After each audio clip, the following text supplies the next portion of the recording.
find his way in the NFL. It's tough, especially with a rookie quarterback. I think Caleb Williams is gonna be fine, man. I think that people jumped the gun on him way too early, saying he was a bust. I don't can't believe people were saying that about him. I mean, I wouldn't quite say he's a bust, but I don't know if, like you said, it's something internally. Maybe it's the coaching. Like I said, I know Eberflus is.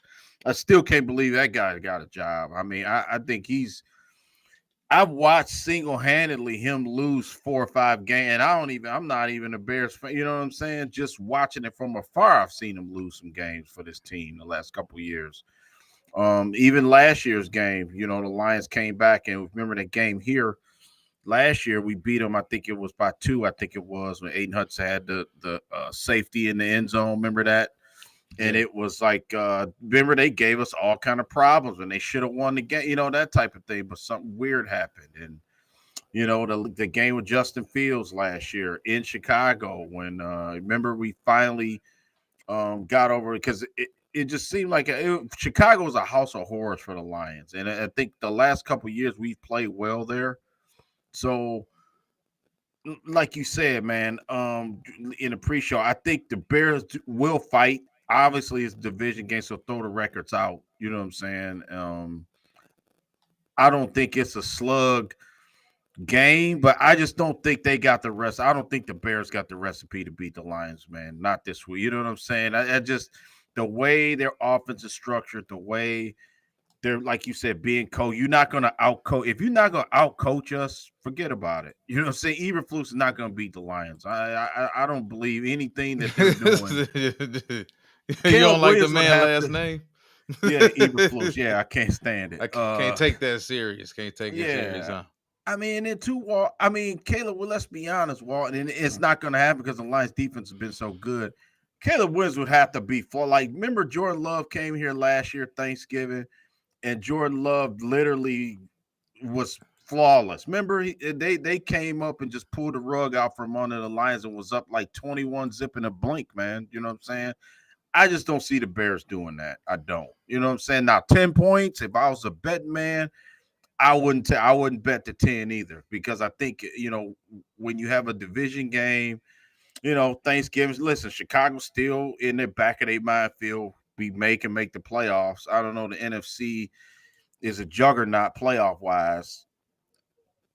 I don't know. I don't know how you get up for this game, you the Bears, man, because in the back of their mind, they probably want the coach fired. You know what I'm saying? I don't know, man. It's just weird. Is Chicago in a weird spot right now? I can't believe it. You know what I'm saying? Look at my man to the right. He even like, man, this guy here is something else.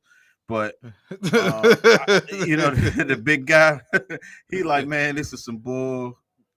You know what? You know what I'm saying? This guy. So like I said, I don't want to go on a rant about Bears football, but Walt, this is not going to be the week we lose one. Right. Pretty much, man. I agree. For the most part, I think they've got.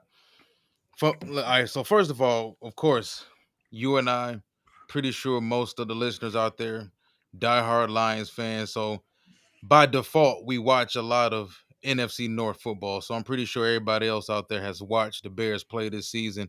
My takeaway from watching the Bears play this entire year, man. So far, this is a team right now that's sitting at 4-7. For the most part, okay, you're talking about since the bye week. Since the bye week, you're 0-5. Yeah. 5-game losing streak. What's up, E? What's up, Corey? Yep, and within those 5 games, you've been What's held up, Mike? under 20. Billy Marker. Yeah, my marker. Yeah. I'm sorry. You've been held under 20. No, I'm saying, yeah. Yep. So within that 5-game losing streak, you've been held under 20 4 times. You're talking about an issue, I think, with this team that goes back not just this year with Caleb Williams, but last year with Justin Fields, and then you can go back to the little half a season prior to that. This is a team, for the most part, they can score some points in flashes, but they're also 2-18 on the road in their last 20 games. That's not good. You're not winning anything consistently in the NFL. Right. Going 2-18 over a 20-game road game span. Um, Right. being held under 20 points, 6 out of your last 7 losses. I look at them, okay, solid defense. The defense is there. You're talking about a defense right now that's 8th overall in the league. And Yeah. if you look at those key games against Washington, Green Bay, and Minnesota, they lost those 3 key games by a combined 7 points. Mm-hmm. So for me, when I look at it for what it is, man, is Caleb Williams going to have his struggles as a rookie? Of course he's going to have them. Is he Yeah. going to have his ups and downs? Yes, he's entitled to have his ups and downs. Is he supposed to be perfect? No. What rational football fan expected Caleb Williams to be perfect? I understand some people just didn't like him, and by them not liking his character or not liking his demeanor or his attitude or the way he speaks to the media, it pre-programs some people to root against athletes simply off of that. We not keeping it at. When we talk about these players from other teams from the Norris division on our show, me and this guy try to be as honest as we possibly can and be as fair as we possibly can. I still believe that Caleb Williams is very salvageable. From what I've seen from him this season, he's made a ton of monster throws. That offensive line has been a massive disappointment considering the amount of draft assets they've invested in it the past 2 drafts for not only him, but prior for Justin Fields. And it's late game poor management and poor Yeah. game call, poor play calling, man. That's all it is. This team with better late game management, you're talking about this team possibly being 7-4 right now instead of 4-7. Yeah. Now, have they lit the world on fire offensively? No, they haven't. They've had their struggles, but the defense has played well enough in a handful of these games where the Bears should probably, even if it wasn't relevant or if it Yeah. wasn't anything sustainable for them long term, they should at least be competing tougher in this division than what they are right now. And like I said, from what I've seen, typically when you look at teams like that, man, when you lose so many games by one possession, Yeah. think about it. Minnesota, Green Bay, and Washington, one of those games was a 1-point loss. The other 2, one was a 3-point loss and one was a 2-point loss. Yeah. And all of this is with a rookie quarterback. It seems to me, man, when you watch this team, every game, man, offensively, they're Jekyll and Hyde up and down. The play calling is so all over the place. Sometimes they get the running game going. They decide to pull back from the running game and decide that, hey, we want Caleb to start throwing it around a little bit. Oh, but our offensive line isn't worth a damn right now. So now we got Caleb scatterbrained running all over the place. He's Yeah. so thrown off right now to the point where he's bailing on clean pockets. And I think that their offensive line does get a lot of heat, and they do deserve it.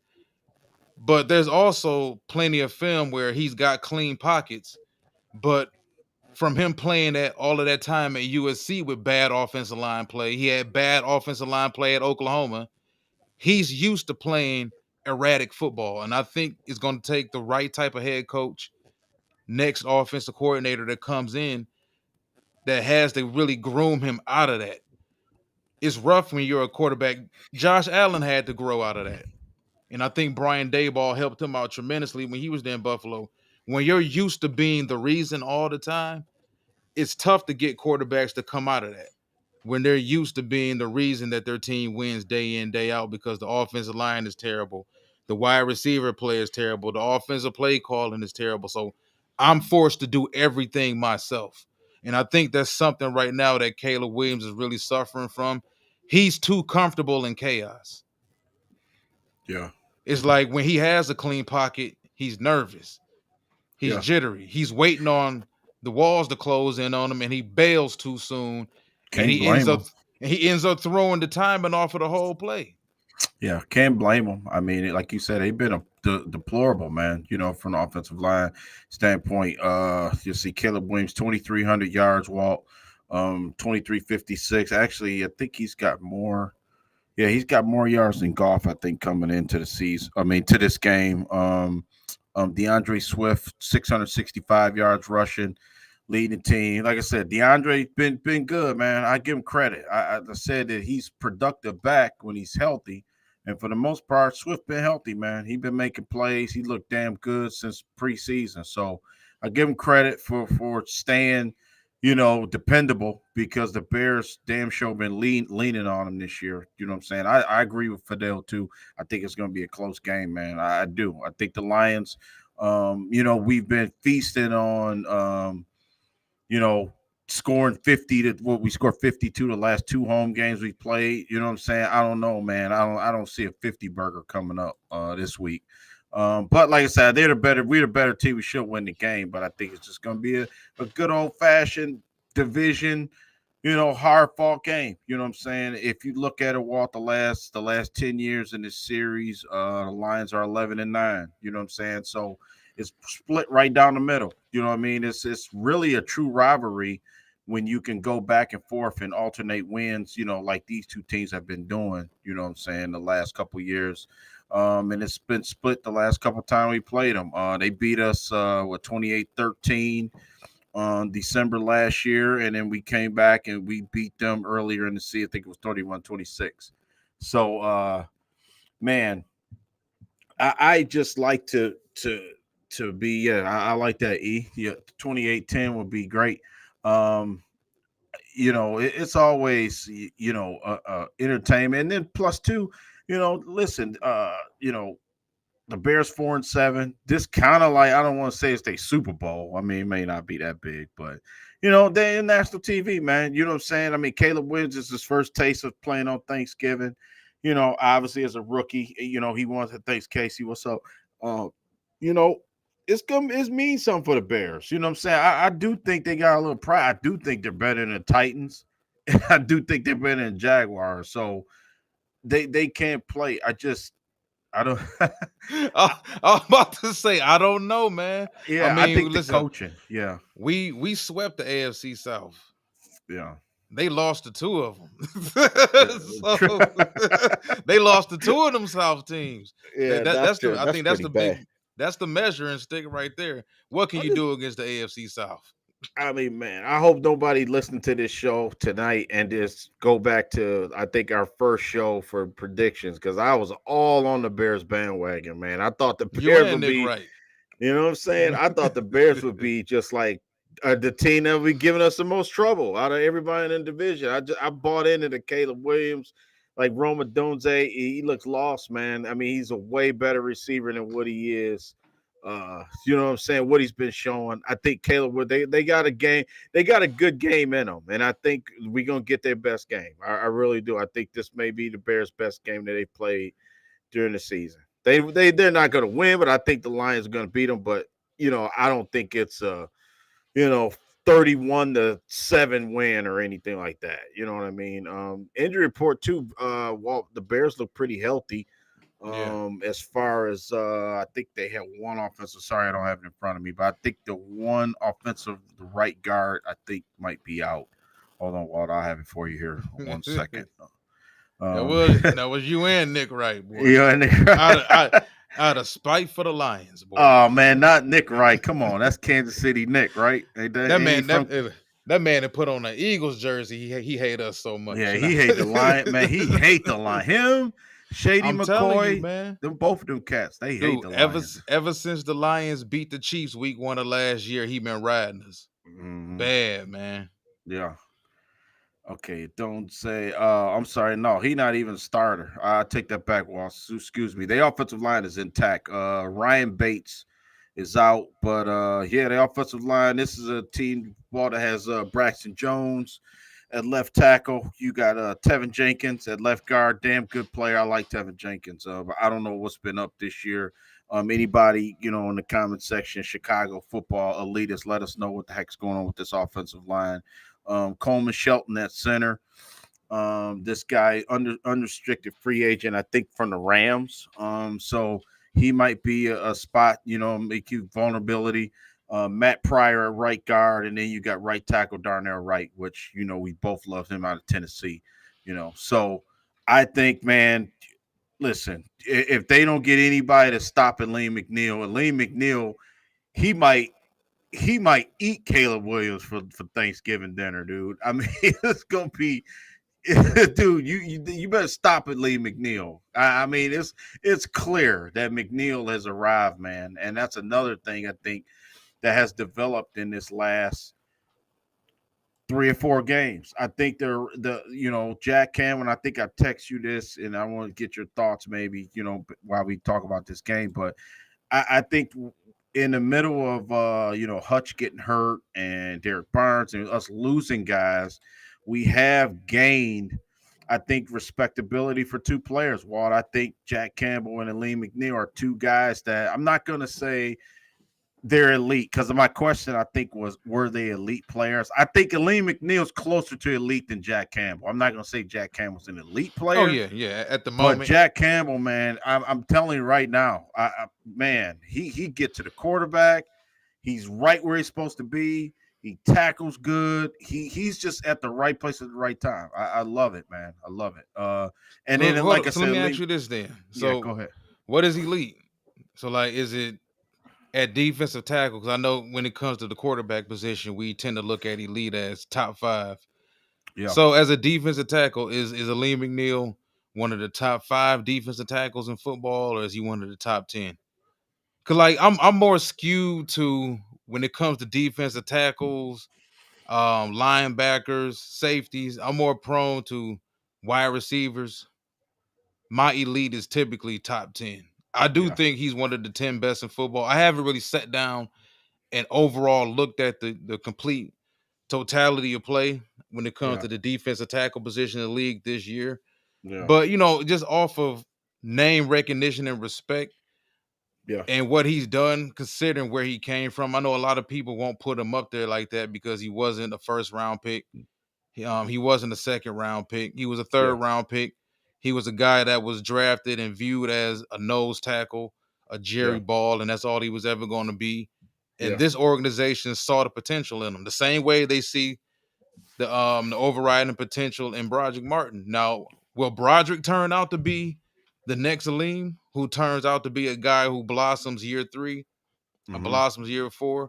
Maybe, but There we go. what E. is your definition of elite? So is it top 10 or is it top 5? Yeah, E just brought it up. I was gonna say, I wouldn't say he's Yeah, oh not yeah, there with those Dexter two guys, Lawrence. nah. Yeah, Nah. no, hell no, not Chris Jones. Dexter Lawrence, that's one of my favorite. I love Dexter Lawrence for the I think he's Giants, man. played better than overall than Jeffrey Simmons has this year. And I love Jeffrey Simmons in Tennessee. But Yeah, I and think he's Kristen played. Wilkins, you haven't heard Kristen Wilkins' name at all too No, much. Christian has been kind of a disappointment for the Mm-hmm. Raiders as a free agent move. So to answer your question, I'm gonna leave him on outside of the top 5, okay? But I do think he's a top 7. You know what I'm saying? So having said that, I'll take it. I think that he's on his way. I think, like E said, he's having an all pro season, man. I've been very pleasantly happy with Lee McNeil, the growth. I mean, we've seen him from the minute they drafted him, and it's just the growth. He's got better every year, man. You know what I mean? And I think he's got more to grow. I just think that he's just. It seems like he got his body more ready this year. And I think, all he's gonna do is add more strength, you know what I'm saying? Add more technique and what he has to do to make himself. You could tell he's willing to work. He showed that he can work. Yeah, I mean And it's you know, difficult for D tackles, man. It's difficult to yeah, unless you're a guy that's completely in shape your whole life through high school playing, through college playing, and you get to the league. yeah, The way a lot of these new age defensive tackles are that's built like bodybuilders. But yeah, then for the most part, if you think about it, if you're a yeah, huge oversized athlete, you're 6'3", you 6'4", you've been used to walking around at 350, 355 yeah, as a senior in high school, through 3 years at NC State or Texas in Sean Rogers' case. A lot of these defensive tackles, man, and I believe Dan Campbell brought this up when they drafted Broderick Martin and when they drafted Aleem McNeil. Both of these guys had a lot of bad habits we had to break. yeah, Because Aleem said they just let him eat. When he was at NC State, they just told him to eat. Like, we want you to be our nose tackle and eat. yeah, So imagine hearing that bullshit for 4 years of college. Yeah. And then you're fortunate enough to get drafted third round in the NFL, and this organization has 4, 5, 6 years of horrible habits to break. But Yeah. now they reaping the benefits from it. Yep. Like Yep, they Aleem have. looks like when he's looking like he's trending to be one of he got his money. He Got the earned it. money. That's We what asked Corey for him to said. stay Yep. healthy. Yep. Yeah. Yep. And you're right, Walt. I mean, I don't think this organization they would have paid. They would. I don't think this organization don't hand out contracts, man, to guys who don't deserve it. I mean, what's up, Bobby Drake? I, you know what I'm saying, Walt? They not giving you anything. This organization, if you don't earn it, they'll give it to you. They'll But I give you think every opportunity to earn it too. to earn, you know what I'm saying. So I do believe that that he's trending towards a Pro Bowl player. You know what I mean? I really believe that. I believe in Lee McNeil. He's a guy you got a game plan for. I do. And if the Bears ain't ready for him, listen, he ate up. I think E said it. And E, knows Lions football too, and he pretty much said Quentin Nelson is. It ain't like Quentin Nelson's a scrub. You know what I'm saying? And can't play. Quentin Nelson is a damn good football player. You know what I'm saying? And Lee McNeil was in the backfield. I counted. It was at least 3 times that he got just blew his man up and was out. He was right there. You know what I'm saying? So, I just want to add that too. As much as we talk about how many players we've lost, we've also gained, like I said, 2 dogs on defense, man.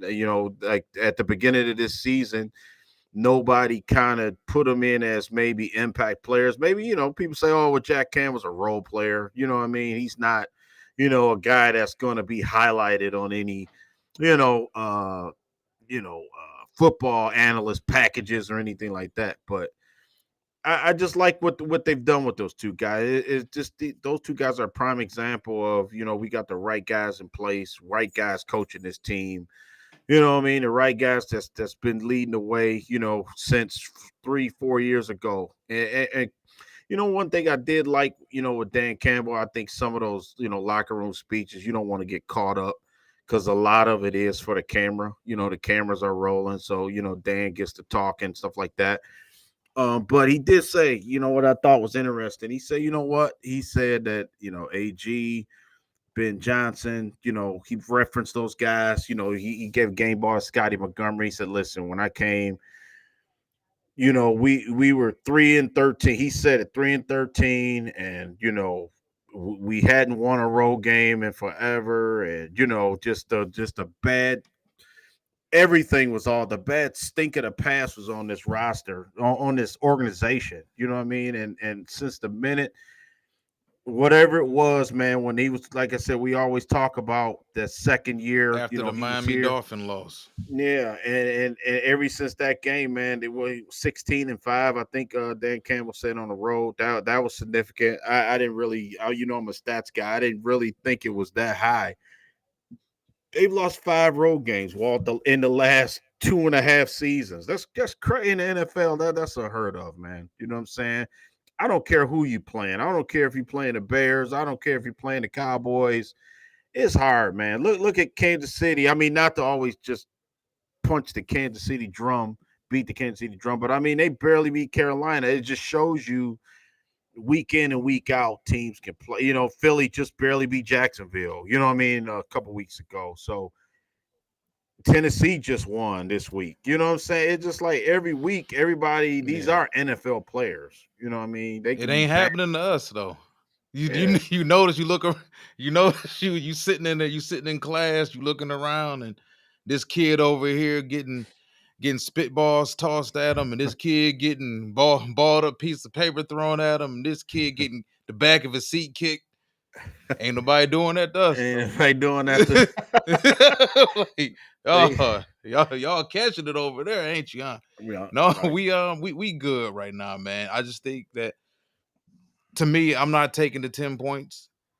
Yeah. If you're trying to make money on the game, I would think you would probably take the Bears to cover those 10 points. Yeah.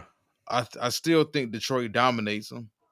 Detroit can dominate the Bears and still win by less than 10 points. I just think that it's, considering that they can't push the ball down the field unless it's a broken play. And whenever offenses tend to break out into those broken plays and force throws downfield, that's where Kirby Joseph thrives. That's where Brian Branch thrives, especially once you start getting those free wide receivers running reckless routes downfield, all of those cutoff routes, because the quarterback is in backfield scrambling. So now you got to break your route off and bring everything back. And now you're bringing everything back into the direction of Brian Branch and Yeah. Jack Campbell. And Yeah. it's too much going on right now, even though we are hurt. I think if Yeah. we were a little bit more healthy, I would take us to win by 14 plus probably. Yeah. But since we are so beat up, we are talking about what, 3 games in 11 days overall that this team ultimately ends up playing. The short ass week, talking about from even though they're used to it now. Dan Campbell talked about, we play on Thanksgiving every year. I think this team is gradually getting used to it, and they're still relatively young. It's still a lot of work. It's a lot of wear and tear on the body, man. And they only human. And I think, fans are, everybody's wants that. Remember how things used to be back in the day with Barry Sanders and the Lions, regardless of how the Lions would break our hearts during the regular season, they was always really good on Thanksgiving. They was good to blow somebody out on Thanksgiving. Remember, that's how things used to be in the early 90s. Yeah. Until the Lions got real bad. Yeah. And then they started losing every Thanksgiving game. Till 2016. I think fans want us to, that's the last thing fans want. Aside from the Super Bowl, I think fans want to get back to kicking ass on Thanksgiving. Yeah. Teams know that, we got to go play at Detroit on Thanksgiving. Them boys about to clown on us. And fans want to see that this year. Yeah. Personally, I don't care as long as we get the win. That's my whole thing. Stay ahead of Philadelphia and get the win. But I'm going to take the Bears to cover those 10 points. But I do got the Lions winning. I think the Lions win 27-17. 2017. Okay.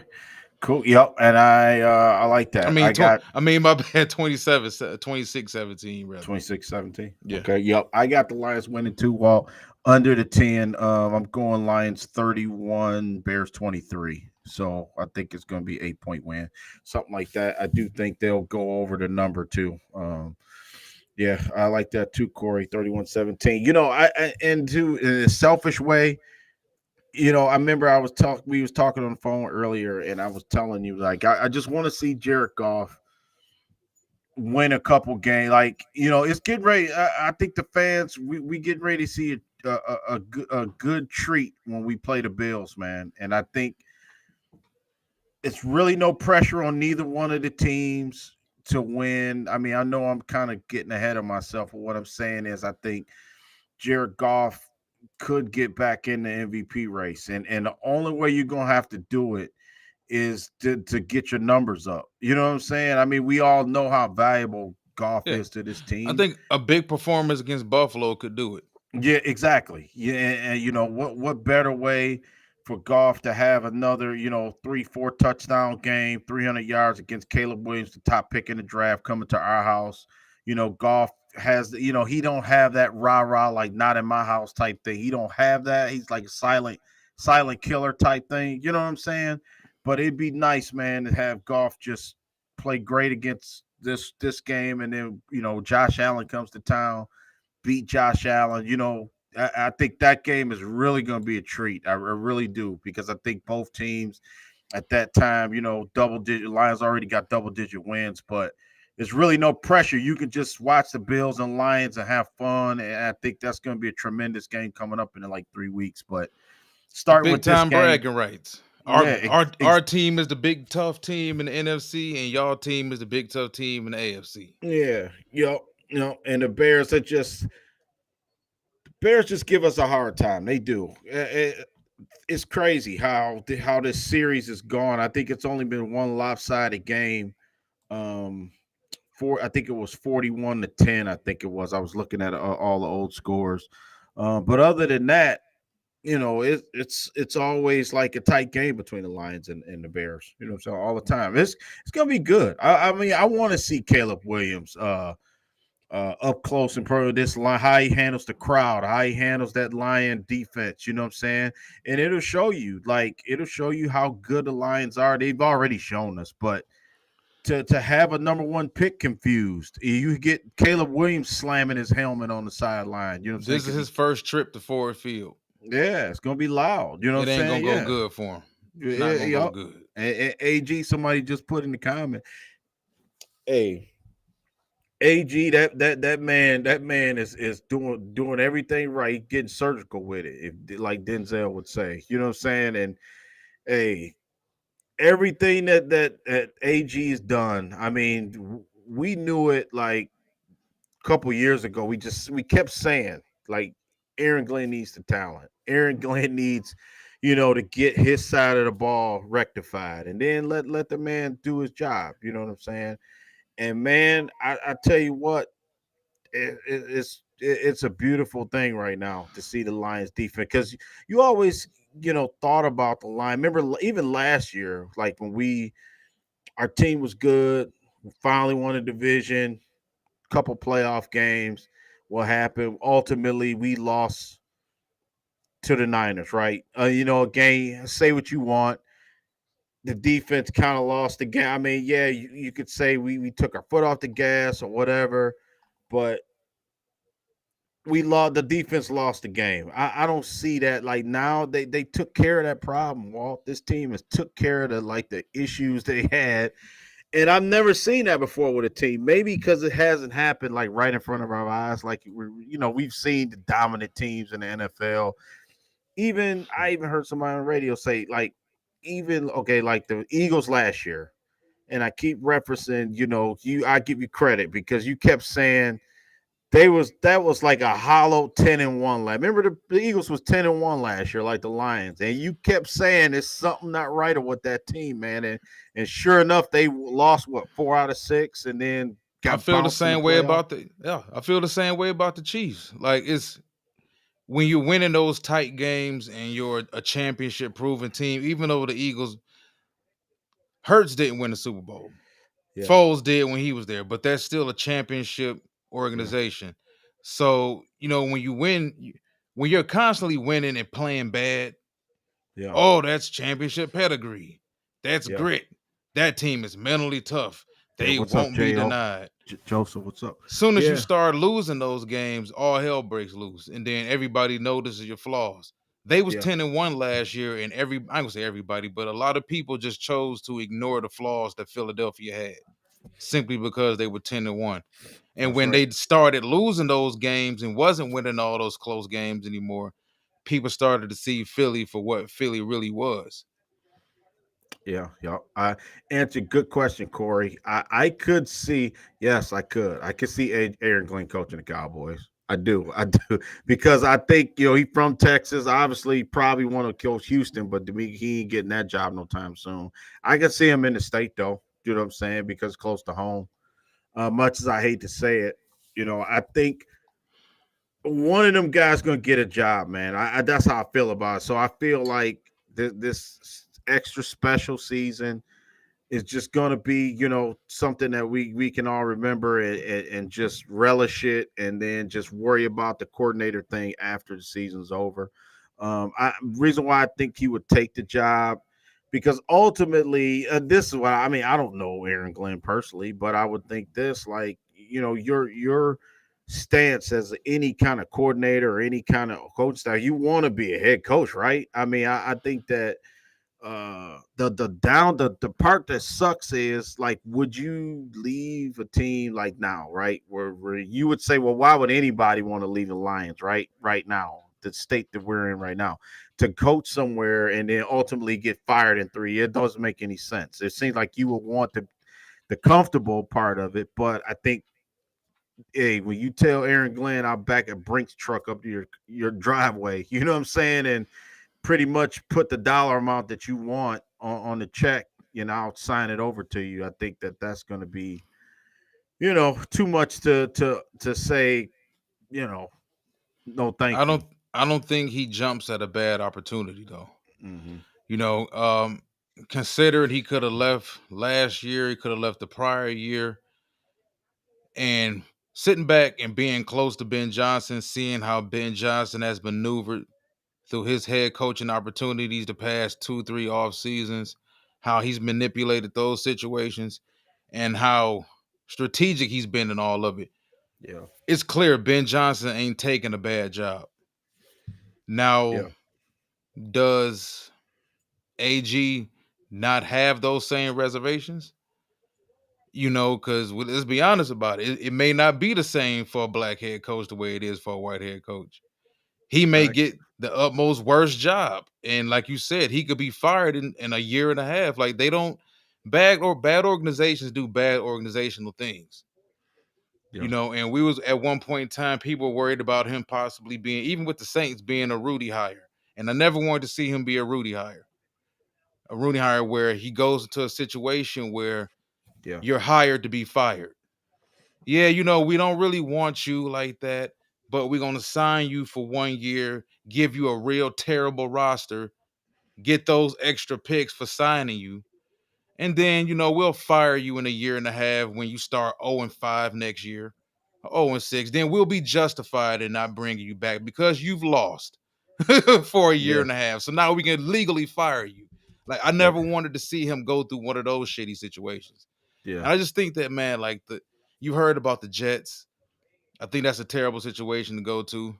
He's got pieces on defense, but I hope that, and that's one thing I think defensive coordinators, when they become head coaches, they focus too much on the defensive side of the ball. And you need defense to win, don't get me wrong.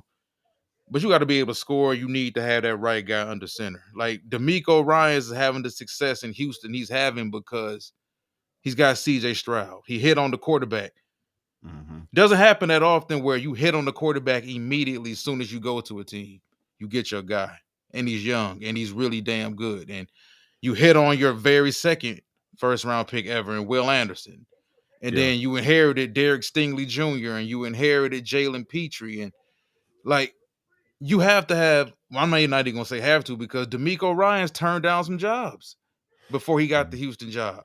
And I think that black head coaches and black assistants need to be more picky when it comes to their career. This is your career we talking about. Stop taking Yeah. these The shithole first thing. jobs. Yeah. The first Right. thing. Well, I think, I can say this. I agree with everything you said, by the way, but I do think a little bit is, don't you think that, a lot of these guys have the Dan Campbell, I can turn it around thing. You know what I'm saying? Like everybody probably, the first thing they're thinking, I can turn it around. Like Steve Canales, I think is that Carolina's coach, right? He probably like, I'm taking this job. I'm one of the youngest head coaches in the league, but you know what? I'm gonna be the guy to turn it around. You know what I'm saying? And I'll look at Dan. He got t-shirts. He got Applebee's commercials. He got you know what I'm saying? He got Grit. every Yeah, right. You you know what I'm got saying? grit. So now Dan is a celebrity around here, man. You know what I'm saying? Starbucks, his dog.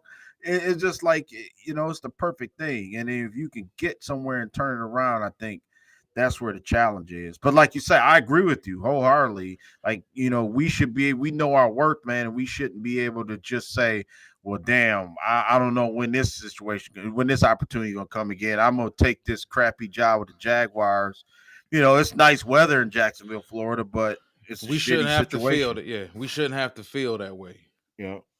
Like Yeah. this might be my only opportunity to ever become a coach, and then after I do it and I Mhm. fail, and everybody around the NFL can see why I failed, I never get another opportunity after that. I'm Yeah. surprised Raheem Morris got as many opportunities as he's gotten. Yeah.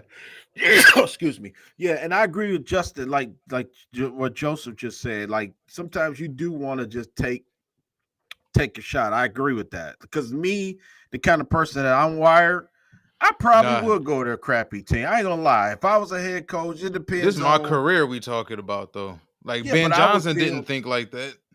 I would just feel like I could turn it around. That's how I would feel. You know what I'm saying? Like, but listen, I would say this: if Poor like you, ownership though. there we go. If I Poor had listen, ownership. yeah, that's true. That's true. You true that. Let's just say if you're Aaron Glenn and you got the Bears calling you, the Jets calling you, and the Cowboys calling you, right? Those three franchise. I think the Jets a better job. I mean, I would sit down and say, listen, I don't want to coach Aaron Rodgers. I say I would come. Yeah. I like everybody on defense. I kind of like the offense, but Aaron Rodgers got to go, man. That's what I would say. Y'all want me? Get number 8 off my team because I don't want nothing to do with them. That type of thing. So you're right. But I don't think that a lot of these owners and stuff, like you said, it's bad uh ownership, and it could look nice, like you said on TV. It looked nice. Maybe he likes to live there, but Look at man, Carolina. yeah, How many head coaches have Carolina had in like the last 5 years? I think they had something like what, 9 coaches in the yeah, last 5 years, if I'm not mistaken. yeah, Ben Johnson chose to not go to Carolina because he valued his career. And I also think that when you hot, take advantage of it. You're the hot commodity, not the organization. Aaron Glenn leads a top 5 defense, and let's say Detroit wins it all. He can damn near write whatever he wants to write, check wise, number wise on that paper, if he yeah, wants to. Just I'm not for just taking whatever any old job is offered to you. Because we, like I said, at the end of the day, we talking about your career. And a lot of these dudes don't even go back to being coordinators after they go from coordinators to being head coaches. So yeah, yeah, I mean, I get it, the opportunities, but the opportunities really aren't scarce. Think about it.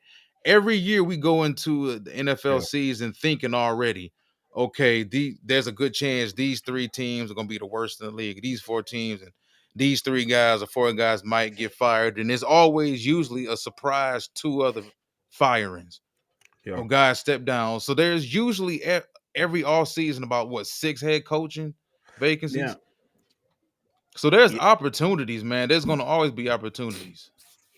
Yeah, and then too, I mean, I don't like to talk about people losing their jobs, but just one last thing. What do you think it would take? Because I heard something, and I don't know if it's true or not, that the Bears organization has never fired somebody in season. I thought I heard somebody say that their ownership has never fired their head coach during the season. You know what I'm saying? What I'm saying Wait a is minute, didn't they fire my man before the season was over?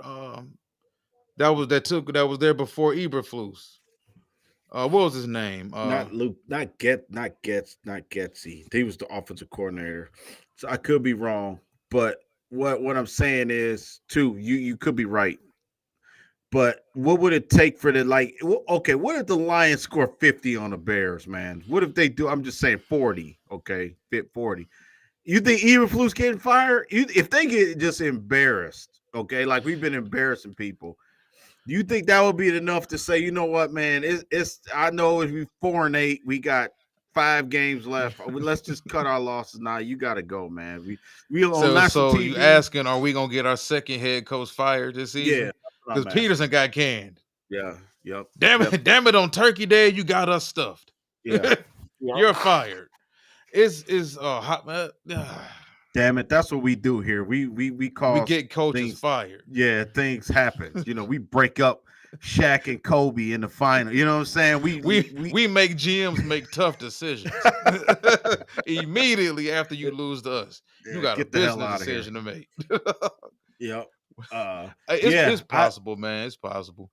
I want to just comment on Dwayne. Yeah, Dwayne King. He's right. I think a heavy dose, a Sonic and Knuckles. I don't want to see golf air it out because I think we could talk about a little bit of X and O's before we get out of here a little bit in this game. And I think while we got some in the passing game this week, I think that we could take advantage of these guys, man.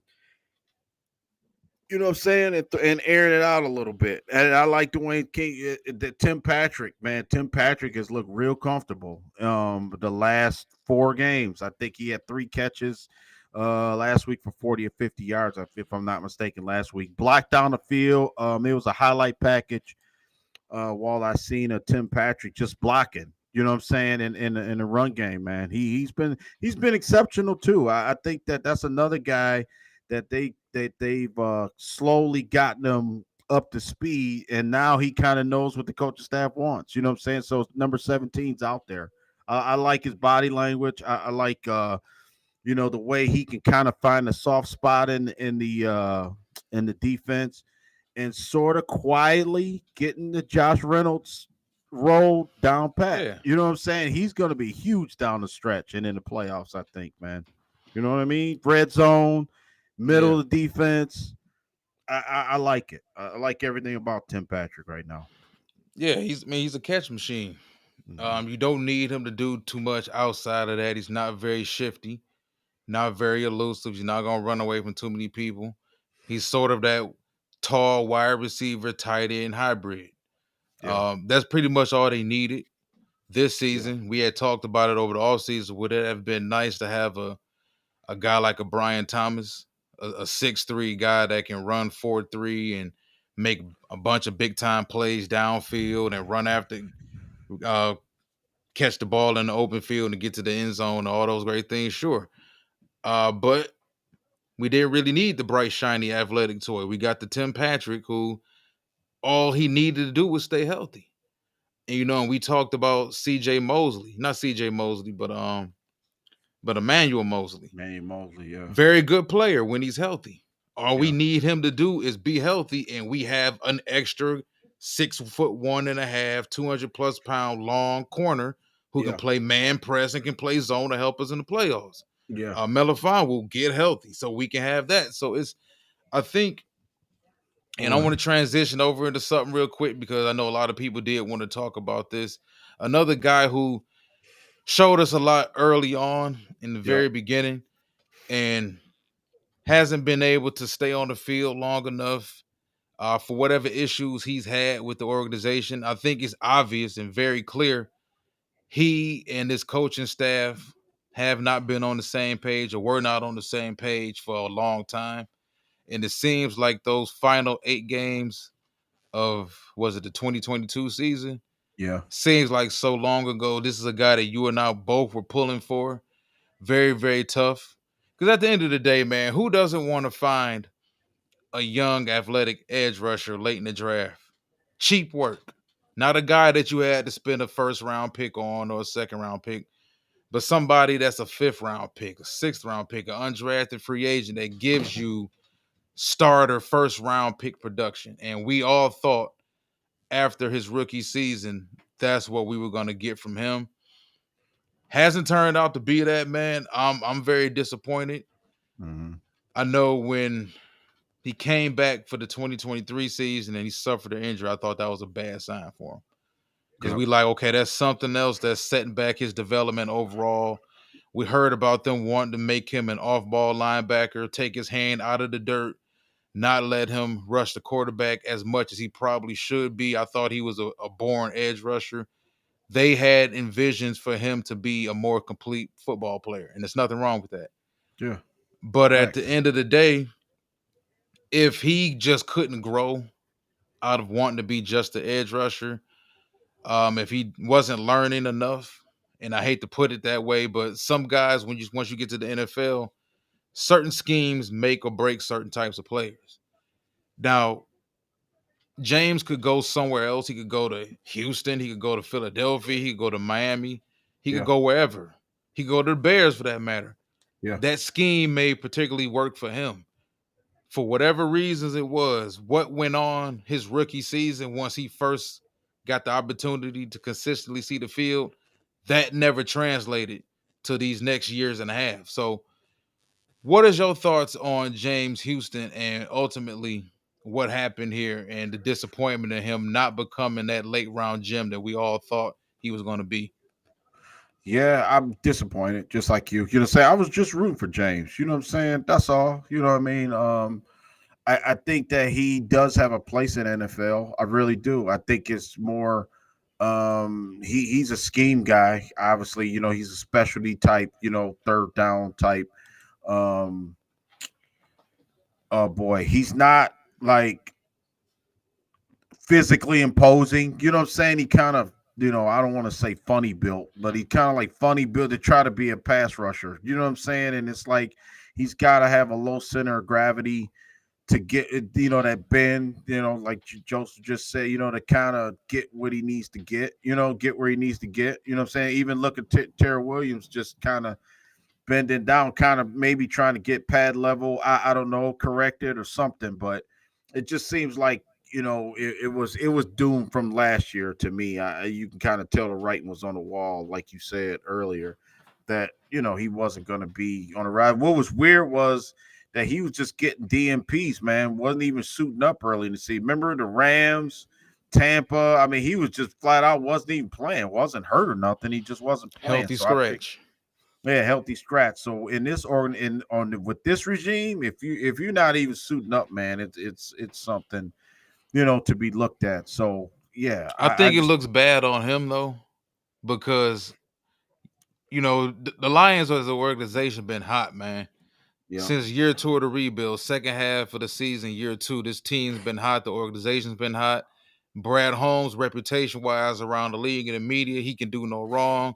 Dan yeah, Campbell is the NFL's favorite head coach. yeah, Everybody wants to play for him. Former players love him. Like, this organization has the reputation of grit and toughness and they fairness, and everybody plays that's supposed to play and they pay their guys. It looks bad when you're the one player that didn't work out there.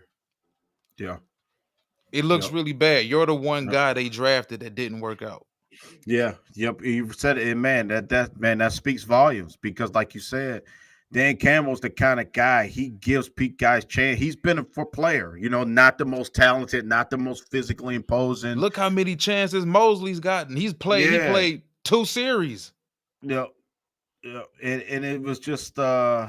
It like you said, it just sometimes it just don't work, man. I think, like you said, in the past we've seen tons of players didn't work out. But like you said, he's really the first guy that they've one of their guys that they drafted that hasn't worked out. You know what I'm saying? So, you know what I'm saying? You hate to see him go because anybody that I think that's a part of this team and like Levi Enrique was another guy. Remember, I was kind of worried about him start of the season. It seemed like Levi righted the ship. Now I don't know They if gave him he every opportunity too. yeah, and I don't know. He's played. I thought he's been really. I'm gonna say tremendous, but he's been good. I mean, I don't know if Levi has warranted another look, another contract, or anything like that. But what I can say, at least Enrique's been serviceable. Walt. I mean, James Houston hasn't even been out there. It's the last couple games, man. It's been weird what happened to it, but it's obvious, Walt, that they're going in another direction. You know what I'm saying? As far as uh edge rusher type thing. And it just didn't work out, you know what I mean, for whatever reason, So uh I do believe, then that opens up the door. I mean, always willing to talk draft. I mean, that just showed right there how desperately they have to draft another guy at that position, man, because you Oh, lost, definitely. you know what I'm saying? You got Hutch and then you lost Marcus Davenport and that's it pretty much. Besides Zadarius, and that spot is You can it's a almost void there. guarantee Davenport to be back next year. They got an Yeah, option to yep. void Which him I'm too, cool. but I'm cool with he that. Another, played. yeah, That's the whole thing. Like Davenport, I had no problem with Davenport. yeah, Davenport has proven with the Saints, with not so much with Minnesota, but he proved with the Saints that when he's on the field, he's somebody to deal with. yeah. As an offensive line, you have to put a hat on Davenport. And It when just he was playing with Hutchinson, it's hard to say how much better we would be because we undefeated without both of them. ain't that crazy? It's like how much better will we have scored 70 in Right. one of these games? Like Yeah. we out there, yeah, and we out there still shutting teams out in the second half without our 2 starting edge rushers. It's crazy, man. Like this team, I'm sure I don't have a problem bringing Davenport back because they're not paying Davenport much. So there's Yeah. nothing wrong with bringing Davenport back. If he has another injury riddled season, fine. He has Mhm. another injury riddled season. You move on from him spring of 2026. Mhm. But you can't teach 6'6", 280. Yeah. Yep. And the movement skills that he has and the reach, the arm length and the Bull power and rush, man. Yeah. right. Oh man, phenomenal. Yep. Yep. And I think Dwayne had a good question about Dave Montgomery. It looks like Dave Montgomery and St. Brown limited practice today. Yeah. It looks like they're going to both play. Dan Campbell said he expects them both to play. Um, so that's just something right there. It looks like, and then to think about if they do play this week, they're going to get. Well, like Walt said, they're going to get just 7. I thought they'd get more days off. No, because we play the following Thursday at home against Green Bay, so we technically get 7. It is a night game. 6, it's So a cool. night game, so it's like a regular Sunday, but and don't have to travel either. Yeah, and then one last thing, man, before we get out of here, I didn't talk to this. That bull rush, yo, I like it too, John. That bull rush was noticeable with Davenport. I mean, he was in there totally, but I look at it like just this: hated if all we that. out here We out Yeah. here giving money to injured players. Why not give money to an injured player that actually produced when he was hurt, when he was actually playing? Yeah.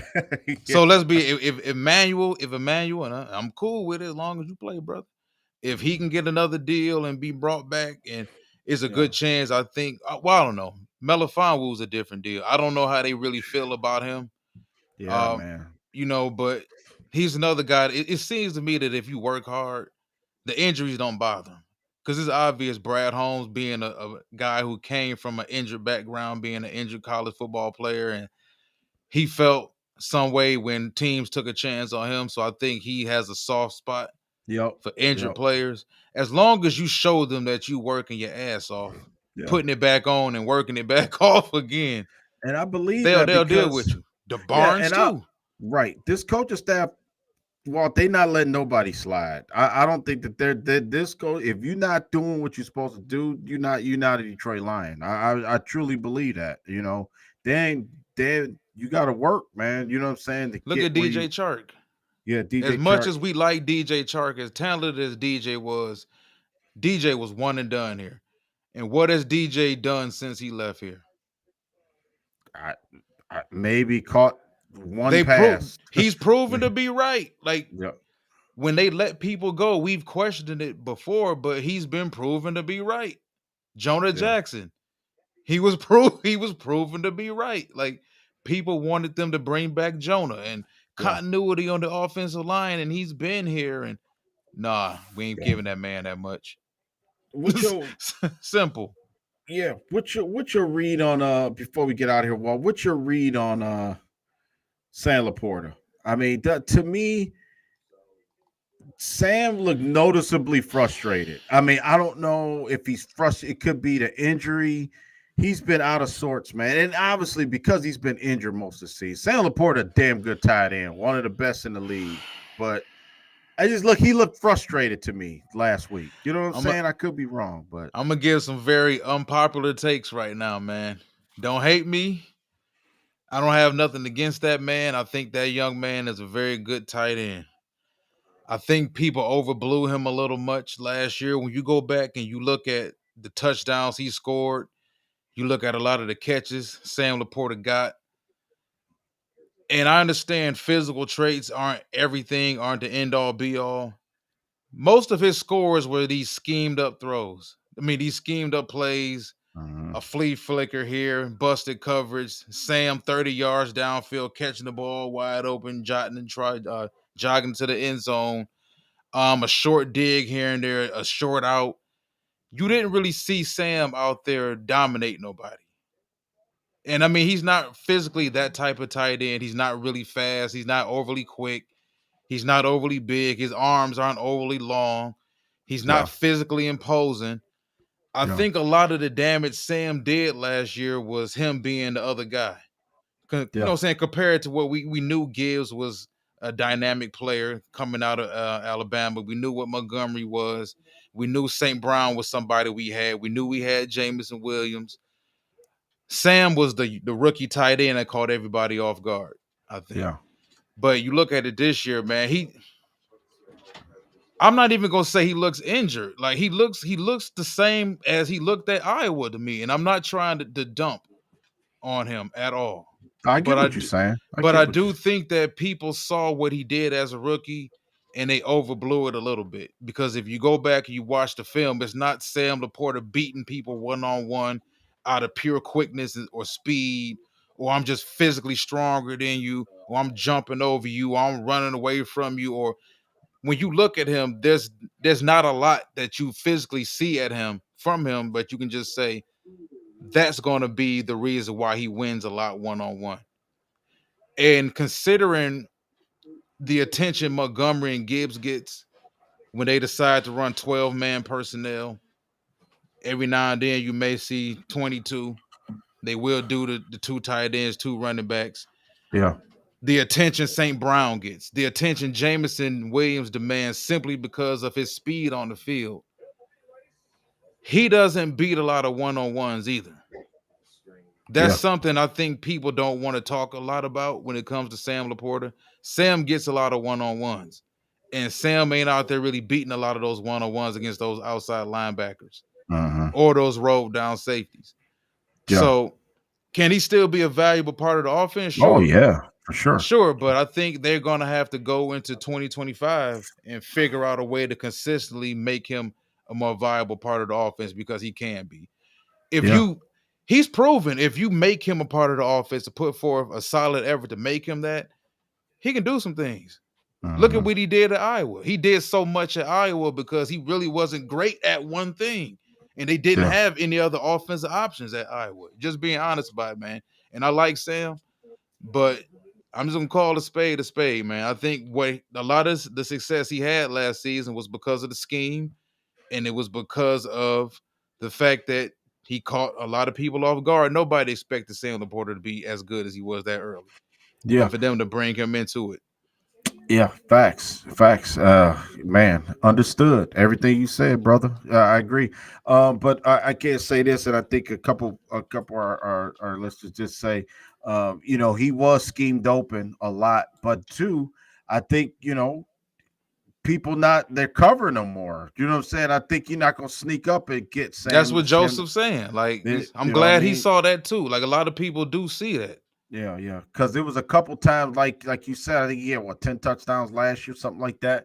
And like you said, a good portion of them bad boys, he was open with nobody in the screen, bro. He was around them. You know what I'm saying? And scored a lot of those. But and I was looking at his catches. He's got still like I want to say the third. He might be third on the team in catches still. I mean, he's been hurt. I think him and Jameson Williams had around the same amount of catches, like 29 or something like that. So, but yeah, I mean he's a part of this team. I was just saying, I think a lot of it too. He hasn't been healthy. To me, he noticeably doesn't look comfortable to me. You know what I'm saying? It's just almost like they're kind of maybe. I don't want to say they're forcing him out there, but it seemed like he just doesn't look comfortable to me. Just maybe from the injury aspect, but that's the one thing about having a long season like this because guys like him could be a guy that they really lean on in the playoffs. A guy like Tim Patrick. That's why I think it's a beauty of a team because St. Brown if he's gonna bring it, bro. You know that Yeah. teams know St. Brown getting it can't stop it, right? Montgomery and Gibbs gonna get theirs. Teams know it, still can't stop it. Jameson Williams is the wild card, but then if you add Laporta into his role, sort of what he did last year, that's just another headache, man. The team's got to Tim Patrick as well. So I just want to pick your brain about that. That's all. I like I said, I totally agree with Yeah, everything you said. You know what I'm saying? So you're I right on think the that money. I think with Laporta, man, if he was hurt, we would have known by now. We know about everybody else on the team that's hurt. I don't think they would necessarily be just trying to keep what's going on with him under wraps. Could it be Yeah, something off the field? Now you really speculating. yeah, But I don't know, man. I think a lot of times as fans, when we see a player underperforming or not having the same impact statistically they previously had, we point to injuries. I can't look at anything when I watch him play and say, yeah, that's that right there. His shoulder's bothering him. yeah. Let's Or he's see got an here. oblique injury. Or you can tell his back is giving him problems. Or he's playing with a sprained ankle or a high ankle.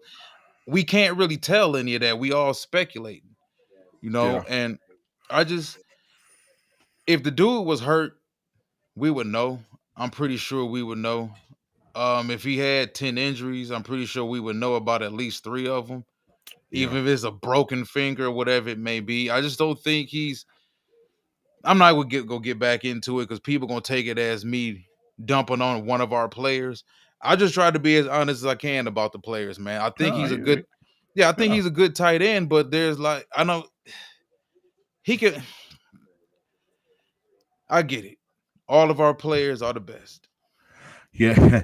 Hey, I get it, man. They just to all the put it in best. perspective right here, okay. I just want to go through this real quick. This will put in perspective. St. Brown, 71 catches, 9 touchdowns. You got Jameson Williams, 29 catches, 4 touchdowns, 600 yards. Sam Laporta, 28 catches, 385 yards, 3 touchdowns. Still ain't bad. Jameer Gibbs has got 26, for 265 and a touchdown. Tim Patrick with 19 catches. Even Dave Montgomery has 24 catches out of backfield. So Khalif Raymond 16. Yeah, it's pretty. Everybody's in that. Like Jameson Williams should hit 30 catches. Laporta and Gibbs, they're all like around the same. So they've been kind of distributed evenly. That shows you how good St. Brown is. St. Brown got 71 catches, bro. I mean, it's crazy to be targeted that many times. And to be his stature, and he can't, and he can't be stopped. He's got 9 touchdowns. St. Brown's been he's been exceptional, man. I just think that people just don't realize how good he is. You know what I'm saying? You call him a slot receiver, call him whatever you want, but the dude is a Pro Bowl, having a Pro Bowl season, man. Jahmyr Gibbs, same thing, Pro Bowl season right now. 886 yards. He's got 250 yards more than Montgomery right now. 10 total touchdowns. I just like to look at the stats, man. Gibbs has been phenomenal too. So Yeah, he's broke out. No, I think we all said that last year. We was waiting on him to show us Alabama Gibbs. We getting Alabama Gibbs this year. And it's great that him and Montgomery had a relationship they have. There's no competition between the two of them. Winning has a lot to do with that too. Because I think when you playing on a losing team and I'm splitting carries, and then guys start thinking about incentives and all this other stuff. But Gibbs has said that from day one, Montgomery's been great for him and his development as like his big brother. And they're happy for each other on a week-to-week basis. Whoever gets the most yards. Gibbs is more athletic and faster, so I just expect we all expect Gibbs to have more yards ultimately. And the writing's on the wall with running backs. I think running backs understand I probably got a good 2, maybe 3 contracts in me for the most part, especially if I'm a power back before they're ready to move on. And a lot of guys on the team I think are just enjoying the ride as well. So let's go to some comments. What's going on? 313 and fun. Yeah, I'm just saying, man. Look, listen. Sam's a good player, man. Sam Laporta's a good player. I just don't think that there's when you take a look at him and you compare him to like other tight ends around the league who have like more physically dominant traits that I think can help them out. Like any other position, you may struggle at certain point in times in the season against certain teams or schemes or whatever, but sometimes your dominant physical traits can get you out of a jam in certain situations, like Gronk. Yeah. Gronk wasn't really too elite at much. Gronk was huge though. Gronk was the size of a 2-car garage. And Gronk caught everything. And Gronk had hands the size of a laptop. Yeah. Right. and Gronk played physical as hell. And Gronk was a mismatch against any team that, he played against in the league. Even Travis Kelce. Not the most athletically gifted, but not necessarily now, but his short area quickness, I think when he was younger, was elite. And the hands and the toughness across the middle. And he was a mismatch because he did have some speed back in his day. So it's about having some sort of elite physical traits that can get you out of those situations when defenses are just constantly trying to scheme and take you away. But I do believe he'll probably be a bigger part of the offense next year. Yeah. I wanted to pick your brain. Yeah, I agree with you. I totally agree. I think you go through it, and then I think it's a such thing as a sophomore slump. I really do. Like CJ Stroud, I think that other teams start the game plan. I think that's part of it too, man. I think that people are kind of blanketing him a little bit. He's got to work a little bit harder to get open. You know what I'm saying? And just not letting him run free. You can only play so many DBs at a time. Yeah. You can't blanket everybody. You're gonna blanket St. Brown. You're gonna blanket Jameson. Then you got to deal with Jahmyr Gibbs out of the backfield. You got to put a hat on him. I don't think teams is really scheming to take him away like that. I think if you game planning for Detroit, I'm thinking about, okay, how do we figure out a way in the first 2 quarters to deter these dudes from rushing the football? Mm-hmm. That's if I'm game planning against Detroit. And then Yeah. also, how do I make sure St. Brown doesn't have 11 catches for 130 and 2 touchdowns on me? Those are the two key things I think I'm worrying about. And then if they really get in their bag, now you're talking about Jameson Williams getting a 70-yard touchdown. Yeah. I think, and I think that I think that the reason why it's a method to Ben Johnson's madness. Get out of here, man. I prefer my tight ends black athletic guys. I think that it is a method to Ben Johnson's madness, though. You know what I'm saying? I do think he does set up for the next game. You know what I'm saying? I do think certain plays he's running and certain things he's doing to set it up down the road, man. He's methodical in doing that, and I think that again, I think that and Mr. Morale said, and I agree with that. You know Yeah, what I I'm agree saying, with Mr. that too. Morale? Yep, they got too many weapons, and like you said, somebody like it wasn't a slight at Montgomery. Me saying that Gibbs had more yards than him, I was just basically saying, that Gibbs is a bigger threat, and you know what I'm saying. Like Montgomery, we know 18 carries, 60 yards, 2 touchdowns. That's his stat line. You know what I'm saying? Gibbs, 15 touches, 120. You know what I'm saying? And he can break one at any given moment, more so than Montgomery can. So yeah, and like you said, like I think like Justin said, you wanna obviously you signed David Montgomery. You know what I'm saying? That's not what you're saying at all. When you have, like you say, you got a window with these players. All these guys got a window, man. Look, I remember I said Jared Goff got a window. You got maybe Our coordinators got windows. everybody's Like got a window, it's a right? And window. and it's like that's so important when you looking at this thing from like a desperation type thing. Because like remember last year they didn't win, right? They didn't beat the 49ers. And basically, we were saying it ain't no guarantee they're gonna get back. And obviously right now they're better than they were last year, the Lions. But when you in this window, man, you gotta take advantage of it. That's why losing in the playoffs is tough. It's tough. Some of these teams never recover from blue. Like you said, the Eagles never been the same since they lost that Super Bowl. You know what I'm saying? And they're good, but I, Somebody jump in this. You froze up for a yeah. second, but they brought you back. Oh, okay. Okay. Run up the scores report, mental warfare positive. Yeah, I agree with that.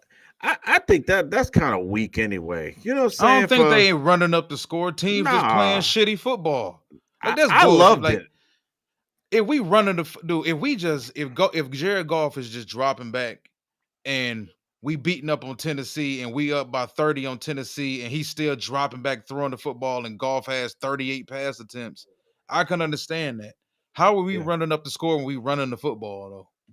Well, I think maybe people saying that maybe Campbell was leaving the starters in too long, and then I think Justin somebody said it too. I want to touch on about St. Brown returning punts. I don't like that either, man. I was talking to a friend of mine. We was talking about it at work. I don't like that. Don't have if Khalif Raymond's going to be out. I totally agree. Put Vaki in there. You know what I'm saying? I No even Jameson prefer Williams? Jameson Williams. I prefer that. Do not put St. Brown returning punt. And then remember the second one he returned, he got railroaded. It was like the guy took his legs out. It's like, man, it just feels like something about to happen. Stop. Stop it with doing that. And I can say this. This is what I'm gonna say about the running up the score thing. I don't know. Like you said, Walt, you running the football, so it's not like you sitting there. I thought the only game they was making a statement on was the Cowboys. I think they really made a concerted effort to try to take them boys and rip their hearts out. You know what I'm saying? Just because of what happened last year, it was real petty. I loved every minute of it. I wish they would have But I scored don't 60 know. on the I mean, Cowboys. You know what I'm saying? everybody else been beating up on Dallas too. Maybe they just stink this year Yeah, they though. won last. They lost. They been everybody homecoming game this year. Mm-hmm.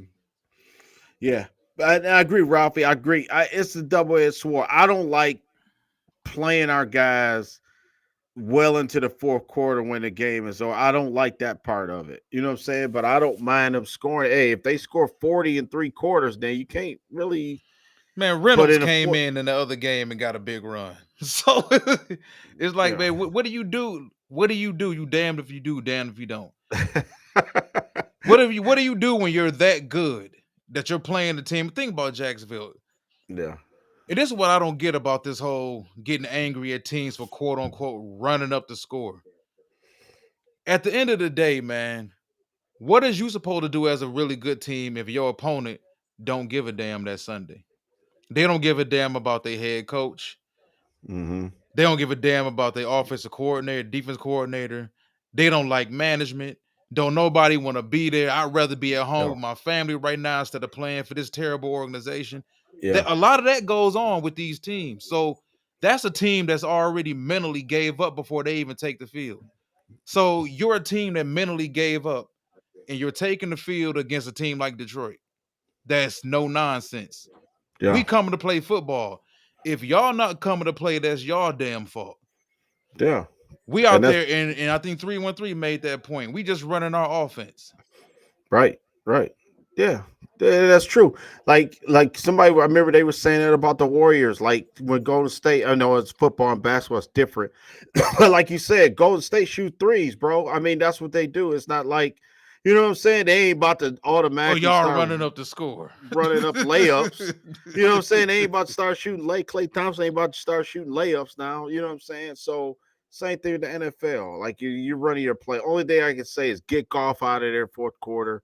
You know, get Montgomery out of there. You know, the guys that you need to get out of there, get out of the, you know, that's all I'm saying. You know, but yeah, I agree. Especially with the Packers, with the Cowboys. You kidding me? If I was the coach, run it up on them boys, like Ryan Day gonna try to do against Ohio, like Michigan. You know what I'm saying? It's like they so upset and so petty and so rivalry is real with Ohio State, Michigan. They gonna try to run up the score on Michigan if they can. You know what I'm saying? So I don't think it's gonna happen. I think Michigan gonna play a little bit tougher than people think, but they the reality is they still want to run up the score. You know what I'm saying? I think you do want to do that, and it depends on who it is to an extent. Like if you shitty, like the Jaguars, the way y'all playing this year, the way y'all gave Trevor, dude, y'all deserve to get 60s put on y'all because y'all a horrible Man, organization. listen. You know, So, dude, all of this is common sense. Most of the hate is just from people who just don't want to believe in us and don't want to like us. It's all simple math. If you're last in the league in time of possession, that means you give away tons of possessions. How are you going to give the Lions possession after possession after possession after possession and expect them to not score? So what are we supposed to do? Y'all keep going 3 and out, but we supposed to get the ball back and just sit on it and not try to score? That's how you end up getting hurt.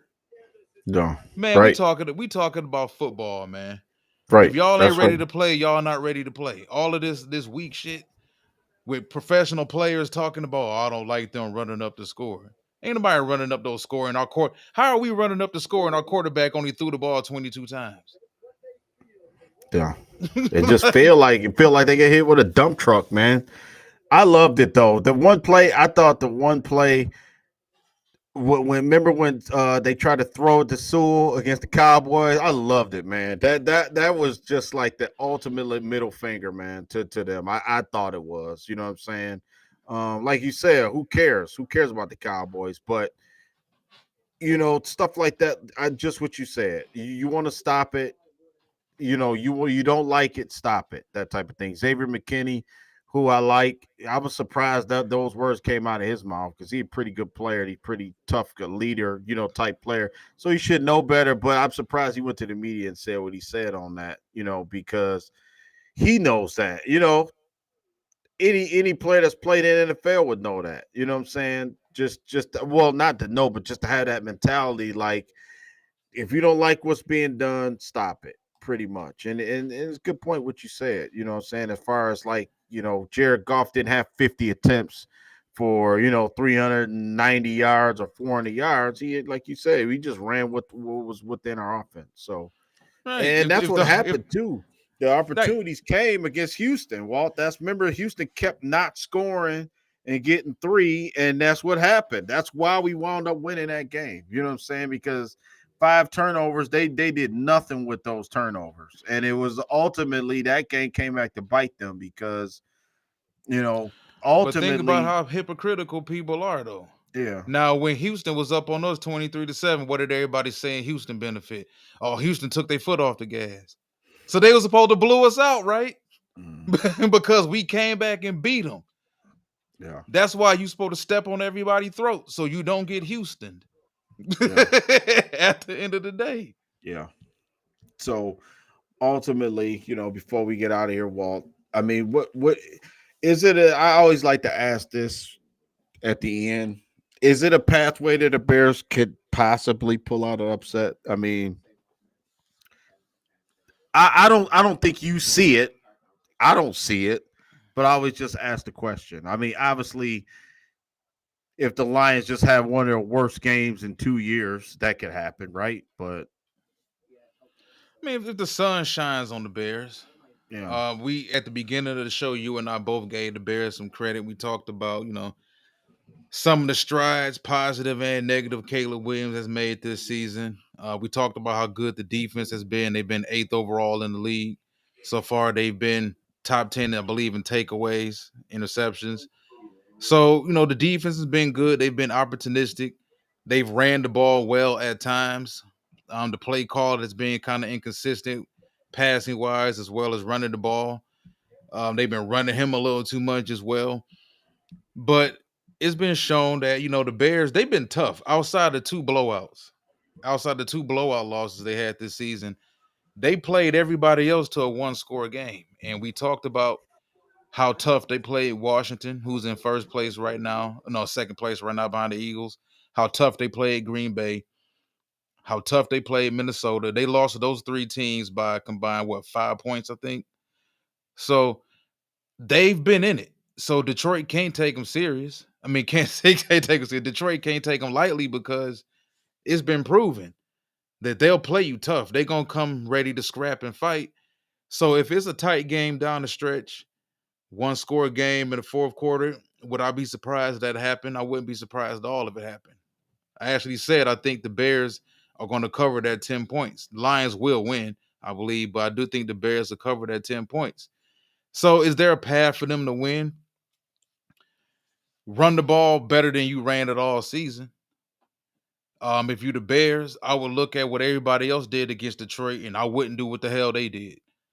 I'm not going to abandon the run. I'm going to put forth a conscious effort with my offensive line to man up with Detroit's defensive line. I'm going to run the football, and then I'm going to build some play action. I'm going to get DJ Moore involved early. That's pretty much the only way, but they haven't done that all season. So do I expect Eberflus to come up with a rational game plan to win a game? No, I don't. So, no, I don't think it happens unless Detroit just has one of those, I'm tired, boss. 3 games in 11 days, boss. yeah. I end it. That's it. Yeah. I end it with this for myself. I just want to see golf. I'll play Caleb Williams. I think right now we're in a position where golf we can lean on golf to get a couple wins. And the reason why I say I want to see him get back in the race, man, for the MVP. It'll be nice, to have him, because this hasn't been a stellar year for quarterback play. In my opinion, I think that's why he's being talked about because no one, if you look across the league, man, no one's stats is really blowing you away. I mean, Lamar Jackson's been fantastic. He was great last night too, as well. Other than him and Josh Allen, and then you got Jared Goff and you got Jalen Hurt. You know what I'm saying? You got a lot of guys that's muffled together. Patrick Mahomes got a He lot of ain't doing turnovers. nothing either. Yeah. So Hurts or Mahomes. right now, Bless you. thank you. Jared Goff's got 20 touchdowns, 9 picks, just over 2,100 yards. I'd like to, get him. Let's get him to 30 touchdowns in the next 3 weeks. You know what I'm saying? And then I think he'll be back in it. So Yeah. Honestly, because even if the Chiefs, let's say the Chiefs finish the regular season 16-1, and Mahomes keeps playing at the rate he's been playing this year as well as last year. Hell, at the rate he's been playing since Tyreek Hill left. Yeah. It would be unfair to give that man the MVP. If you look at the way he's played and you look at his numbers, you get at that rate, you giving it to Mahomes simply because his name is Patrick Mahomes and he's won past Super Bowls. Yeah. Yeah. Outside of that, man, look, was it Josh Allen?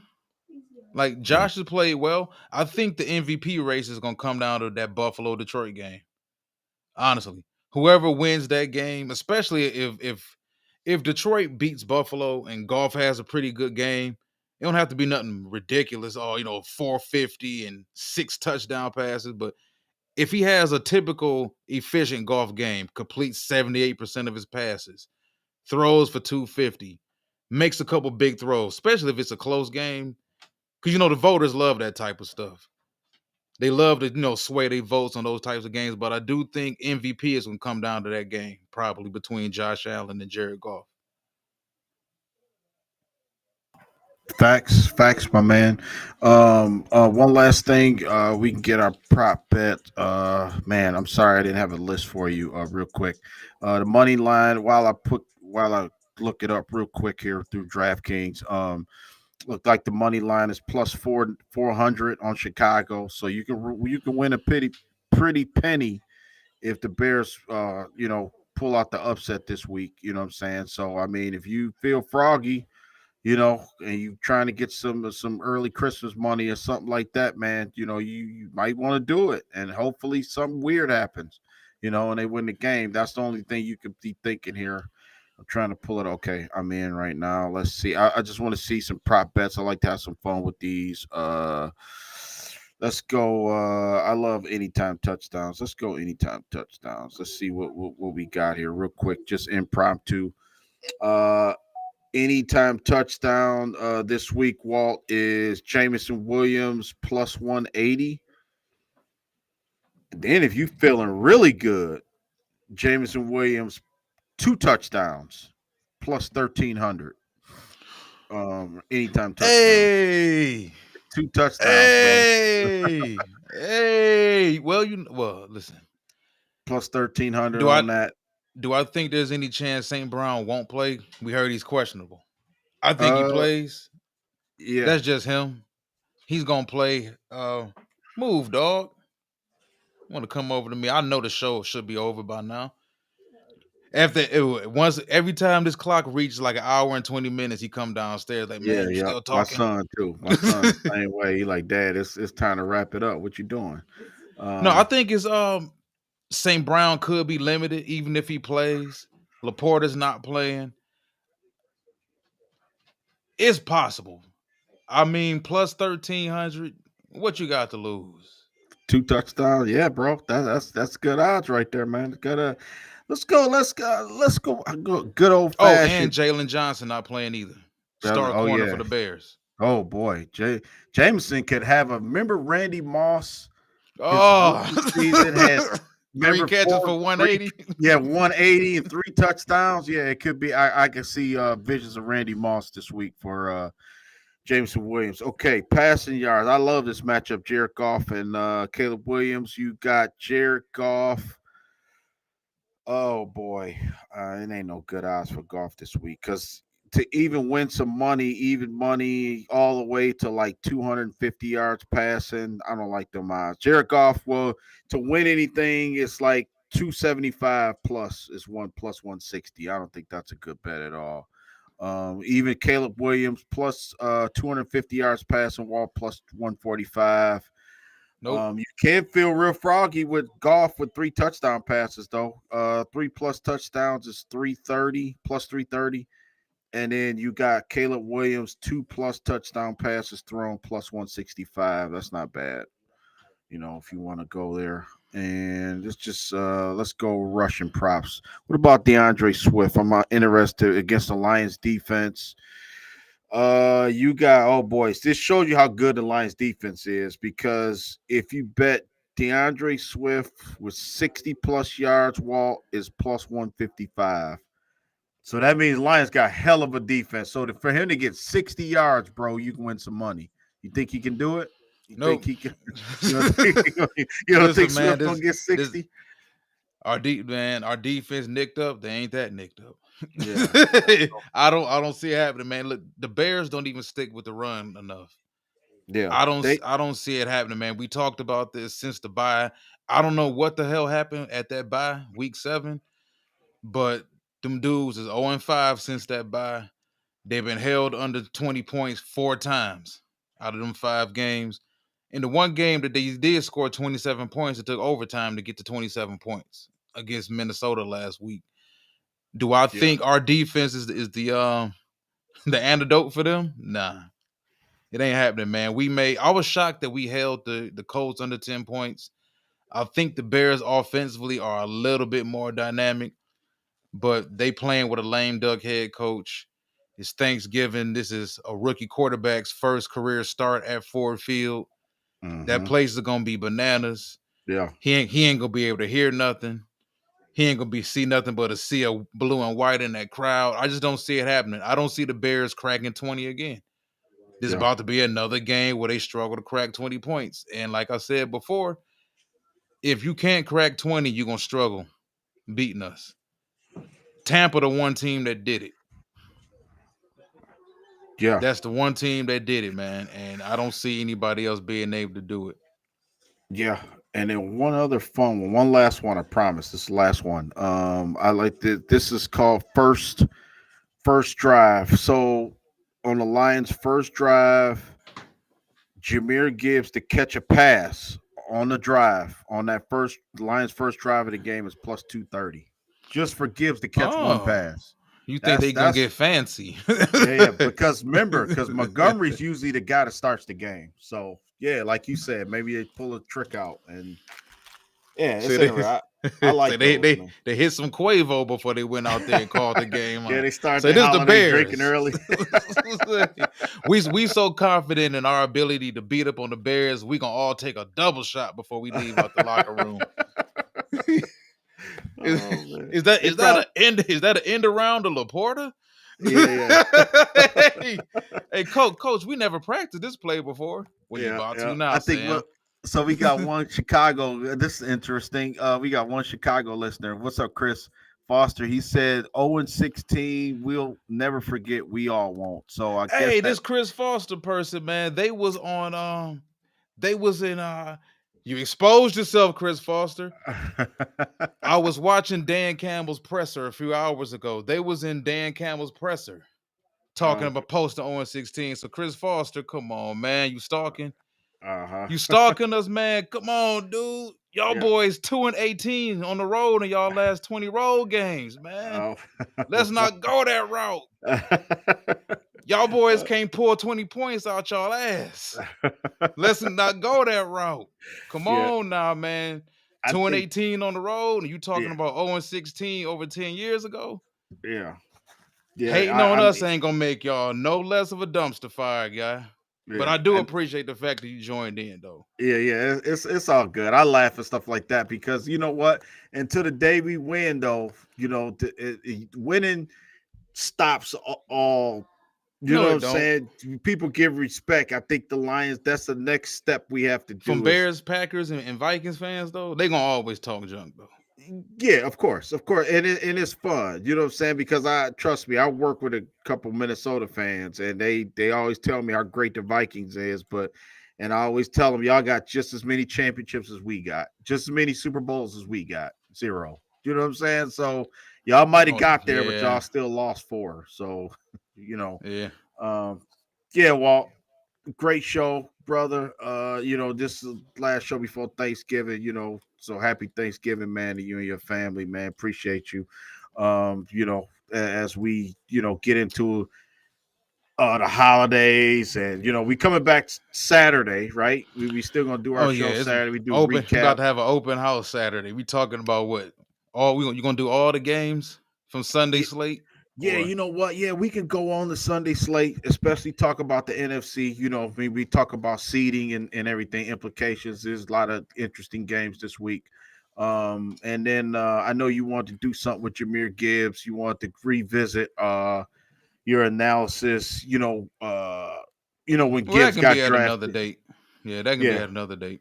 but I want you to hit. I want you to tell the people because you great at at what you do as far as scouting, and I want you to just go back if you can go back to your old stuff, dig up all those notes and all those you know for everything you scouted Jahmyr Gibbs, and I think the people need to know you was on the money, man. Everything you said, like to this point to his career, I think it was significant because remember the debate was it was Bijan or Gibbs. Basically Yeah, we liked both, but you said it was a little nuance there that ultimately, how we wound up getting Gibbs. Basically like in the styles of running or the just versatility. versatility. Yeah, I couldn't think of the word at all. But yeah, so we can just revisit that at some point before the end of the year. I think that's real significant. You know. Definitely. All right, man. We done had these people long enough. Want to thank everybody for joining us. Everybody that joined and then had to dip out. Everybody that joined us and remained. Really appreciate it. Hit that like and subscribe button. Share the videos if you can on your fakest on your fakest on your favorite on your almost got me caught up in something there. You holiday drinking already? Almost got myself caught up in something there, boy. They was about to take the whole YouTube page. Oh, they'd have called you to call me like, man, I'm tired. I'm tired. We ain't doing it no done. more. I ain't doing it no more. I'm I tired. had to threw my laptop in the dumpster, boy. Yeah. But no, we'll be back. We'll be back to cover a whole lot Saturday morning. Like I said, we're taking care of this game tonight. Thanksgiving's Thursday. We don't play Sunday, of course, so we'll be sat here Saturday morning, having pretty much like an open house. We'll be talking about the NFC, the AFC, give y'all some point spreads in those games. We know since everybody's gonna be all turkeyed out from Thursday Yeah. and happy after the Lions victory, we get to kick back on Sunday and watch the rest of the NFL. So for Yeah. everybody that's covering their bets and everything, we'll be up early Saturday morning Yeah. telling y'all what to bet on, what not to bet on, what to be fearful of, Yeah. what spread is good, what spread is not. And getting everybody prepared for that Thursday night game next week against those Green Bay Packers. Will we be 11-1? Will we be 10-2? More than likely we'll be 11-1 though. So with that being said, man, thanks to everybody for joining in, and one pride. Have a good happy holiday.